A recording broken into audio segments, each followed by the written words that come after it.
ఆయన ఎదురుగా చెప్తాను అన్నమాట.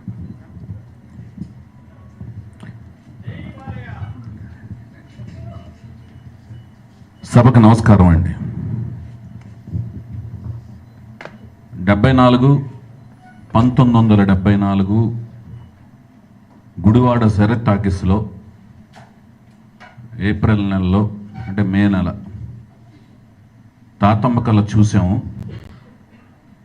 ఆ తర్వాత మళ్ళీ 75 జనవరిలో అదే సినిమా మళ్ళీ ఇంకొక వెర్షన్లో మా అన్న నందమూరి తారక రామారావు గారు ఇంకొక వెర్షన్లో దాన్ని విడుదల చేశారు. అది చూసాం. అక్కడి నుంచి ఒక 50 సంవత్సరాలు అలా గిర్రున మా కళ్ళ ముందు తిరిగి ఇంత దూరం వచ్చేసామా అనేది ఒక కలలాగా అనిపిస్తుంది అన్నమాట. అసలు నమ్మశక్యంగా అనిపించట్లేదు. అప్పుడు నేను ఒక లారీ డ్రైవర్ కొడుకుని, రామారావు గారు అంటే ఒక ఇష్టం ఉన్న ఒక అభిమానిని. ఆ తర్వాత జర్నీలో సినిమా ఫీల్డ్కి రావటం, మీ అందరి ముందు ఇలా నుంచుని మాట్లాడగలిగే స్థాయికి రావటం అనేది నేను ఎంతో అదృష్టంగా ఫీల్ అవుతున్నాను. కానీ ఈ జర్నీలో మహాభాగ్యం ఎవరికి దక్కిందంటే విశ్వవిఖ్యాత నట సార్వభౌమ నటరత్న నందమూరి తారక రామారావు గారి ముద్దుల తనయుడు, నట వారసులు, నట విశ్వరూపం, నట తేజోరూపం, నట సింహం బాలకృష్ణ గారికి దక్కిందినట్టుగా నేను భావిస్తున్నాను. మందరికంటే మహాభాగ్యం. ఎందుకంటే సామాన్యంగా ఎవరైనా ఒక ఇంట్లో పుడితే తల్లి తండ్రి ఇంట్లో ఉంటారు. తల్లిదండ్రులు మించిన గురువు లేరని చెప్పినా కూడా గురువు బయట ఉంటారు. అలాగే వాళ్ళు జీవితంలో ఎదుర్కోవాల్సిన టాస్కులు, టార్గెట్లు బయట ఉంటాయి. కానీ నందమూరి బాలకృష్ణ గారికి మాత్రం తల్లి తండ్రితో పాటు గురువు ఇంట్లోనే ఉన్నారు.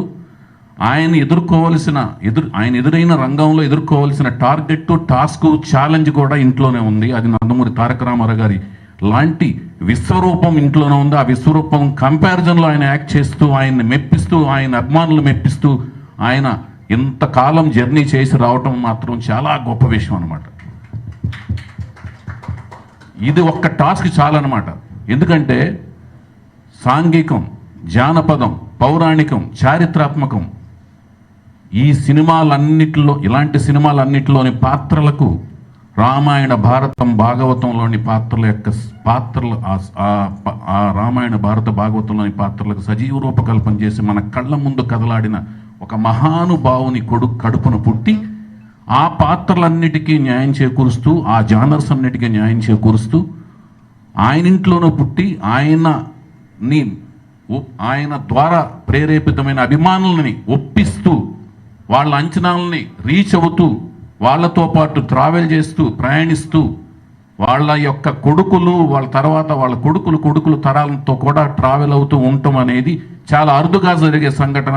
ఆ సంఘటన జరగటమే కాదు, ఆ రోజు నుంచి ఈ రోజు దాకా ప్రయాణం చేయటం అనేది నందమూరి బాలకృష్ణ గారికి దక్కింది. అది మిగతా ఏ సినీ జగత్తులో లేదు. అది గొప్ప ప్రయాణం. ఆ ప్రయాణాన్ని నాకు ఒక కల్లా కనిపిస్తుంది. అది నిజమయ్యి ఆ ప్రయాణంతో పాటు మేము ప్రయాణించడం, ఆ ప్రయాణమైన ఈ వేదిక మీద, ఈ కర్టన్ రైజర్ వేదిక మీద మేము ఉండగలగటం, సినిమా ఫీల్డ్లో భాగస్వాములు అవటం నాకు ఆనందంగా అనిపిస్తుంది. అంతేకాకుండా గత 2-3 ఏళ్లుగా, 4 ఏళ్లుగా చూసుకుంటే నందమూరి తారక రామారావు గారు రాజకీయాలకు వెళ్ళక ముందు, పర్టికులర్గా 1977 నుంచి చూసుకుంటే అప్పటిదాకా ఆయన ఎదిగిన క్రమం ఎలా వెళితే, ఆరోహణ క్రమం అంటారు దాన్ని, అలా వెళితే అక్కడి నుంచి 77 నుంచి అలా వెళ్ళారన్నమాట. ఆ లీప్ అనేది అలా ఉందన్నమాట. అలాగే బాలకృష్ణ గారి ఆరోహణ క్రమం కూడా ఎలా వెళుతూ వస్తే అఖండ నుంచి ఇలా అన్నమాట. అఖండ, వీరసింహారెడ్డి, భగవంత్ కేసరి ఎలాగుంది అంటే ఇద్దరి మధ్యన ఎంత సామీప్యం ఉందనేది చూసుకుంటే, అలాగే రాజకీయ రంగంలో కూడా చూసుకుంటే, రాజకీయ రంగంలోనూ సేవా రంగంలోనూ అంటే ఆయన ఏమైతే ఊహించి తాతమ్మ కళ సినిమా ద్వారా తన 5వ సంతానం కింద సినిమాలో చూపిస్తూ సేవా రంగంలో వచ్చి ఆ ఊరికి పైప్ లైన్ కృషి పండిట్ అవార్డు తీసుకురావటం, ఓ పైప్ లైన్ వేయించి కృషి పండిట్ అనే అవార్డు తీసుకురావటం ద్వారా ఆ సినిమాలో సేవా రంగంలో ఉండాలి అని కలగని దర్శకత్వం చేసి ఏమైతే చూపించారో ఆ సేవా రంగంలో కూడా అడుగుపెట్టి హాస్పిటల్స్కి చైర్మన్గా ఉంటూ నిధులు రాబట్టి ఒక పక్క రాజకీయ రంగంలో, ఒక పక్క ఈ రంగంలో 3 రంగాల్లోనూ తండ్రి వలె తండ్రికి మించిన తనయుడు అనే మాటకి గౌరవం ఇస్తూ తండ్రికి తగ్గ తనయుడిగా ఎదిగిన విధానం, ఇలాంటిది అరుదుగా వచ్చే అవకాశానికి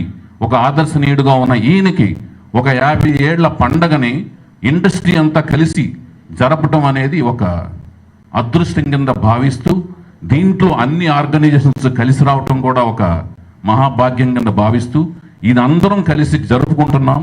అందరం ఈ రోజు నుంచి అందరినీ అప్రోచ్ అవుతాం.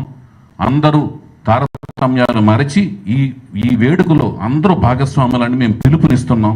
అలాగే అభిమానులకు అందరికంటే ఎక్కువ పీట వేస్తాం, అగ్రతాంబూలం ఇస్తాం. అందరూ కూడా దీన్ని మాధ్యమాల ద్వారా దీన్ని ఒక పండగలాగా రీచ్ అయ్యి అందరూ పండగలాగా చేసుకోవాలని మనస్ఫూర్తిగా కోరుకుంటూ, ప్రతి ఒక్కరూ ఇండస్ట్రీలోని ప్రతి ఒక్కరిని ఈ వేదిక ద్వారా, ఈ కర్టన్ రైజర్ ప్రోగ్రాం ద్వారా ఈ రోజు నుంచి మేము అందరినీ పిలుస్తున్నాం. పర్సనల్గా వచ్చి అందరినీ కలుస్తాం.